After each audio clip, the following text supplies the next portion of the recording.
안녕하세요. 오늘은 치과병원의 성공을 좌우하는 어쩌면 가장 강력한 무기일 수도 있는 환자 경험에 대해 한번 제대로 파헤쳐 보겠습니다. 자, 환자들은 치과에서 진짜 뭘 사는 걸까요? 보통은 임플란트나 크라운 같은 시술 자체를 산다고 생각하기 쉽죠. 근데 정말 그게 다일까요?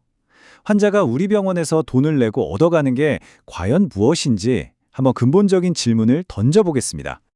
네, 정답은 바로 아니라는 겁니다. 환자가 사는 건요, 그냥 티타늄 덩어리나 세라믹 조각 같은 물건이 절대 아니에요. 바로 여기서부터 우리의 관점을 확 바꿔야 합니다. 아니, 그럼 시술도 아니고 재료도 아니면 도대체 뭘 사는 거냐고요? 그 답이 바로 경험입니다. 자, 그럼 이 환자 경험이라는 게 뭔지 한번 명확하게 짚고 넘어가 보죠. 환자 경험이란 건 되게 거창하게 들릴 수 있는데 사실 간단해요.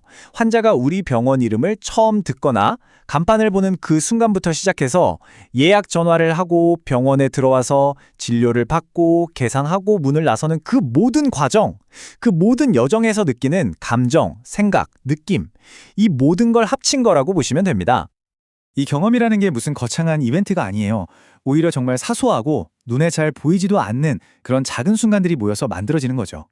예를 들면 이런 거예요. 또는 전화를 걸었는데 아주 친절하고 전문적인 목소리가 들려오는 순간, 아, 다행이다 하고 안도하는 마음. 아직 의자에 앉지도 않았는데 전화 한 통으로 이 병원은 나를 함부로 대하지 않겠구나 하는 믿음을 주는 것. 바로 이런 게 경험입니다. 의사 선생님이 어려운 의학 용어 대신에 제 눈을 보고 차근차근 알기 쉽게 설명해 줬을 때, 아, 이제 좀 알겠다 하면서 불안감이 사라지고 신뢰가 쌓이는 것. 이것도 정말 중요한 경험의 일부입니다. 자, 그럼 이걸 좀 더 구체적으로 들여다볼게요. 환자들이 진짜로 돈을 내고 구매하는 게 뭔지 말이죠. 여기서부터가 이 이야기의 핵심입니다. 우리 생각의 틀을 완전히 깨는 지점이죠. 자, 이 표를 한번 보세요. 왼쪽은 우리가 흔히 판다고 생각하는 것들이에요.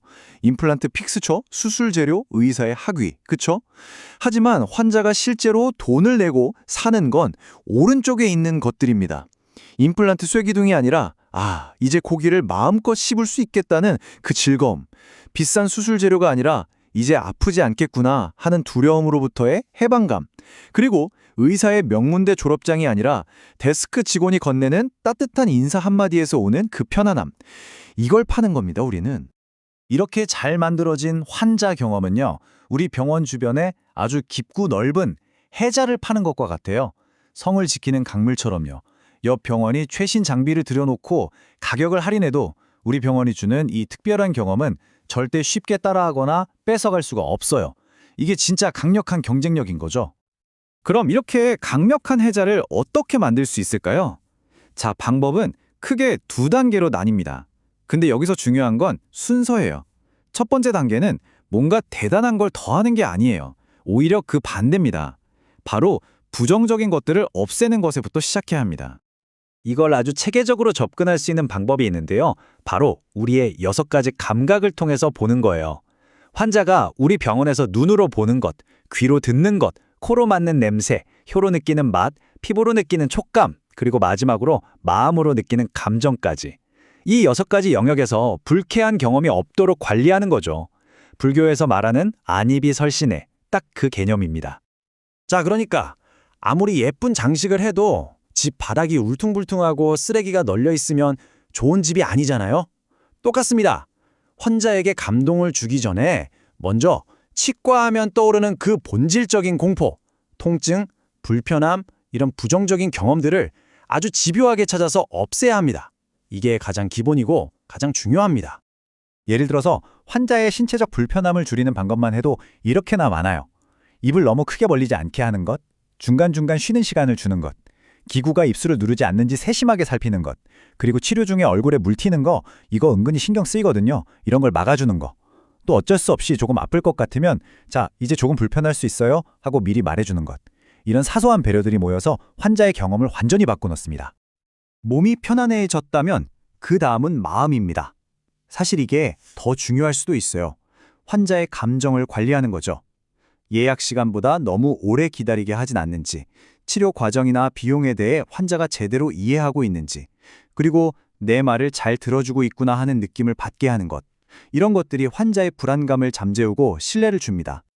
자, 이렇게 부정적인 경험이라는 마이너스 요인을 다 제거하고 바닥을 아주 단단하게 다졌다고 칩시다. 그럼 이제 뭘 해야 할까요? 드디어 플러스를 더할 차례입니다. 이제부터는 작은 감동을 주는 시간이에요. 병원에 들어오는 환자분과 눈을 맞추면서 오님 오셨어요? 하고 이름을 불러주는 것. 치료받는 동안 긴장 푸시라고 좋아하는 음악을 틀어주는 것.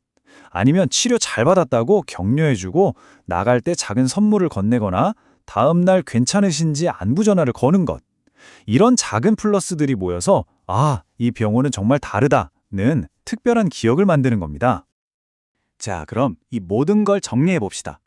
왜 이 환자 경험이라는 게 그냥 친절하면 좋지 수준의 이야기가 아니라 병원의 생존과 성장을 좌우하는 핵심 전략이 되는지 말이죠.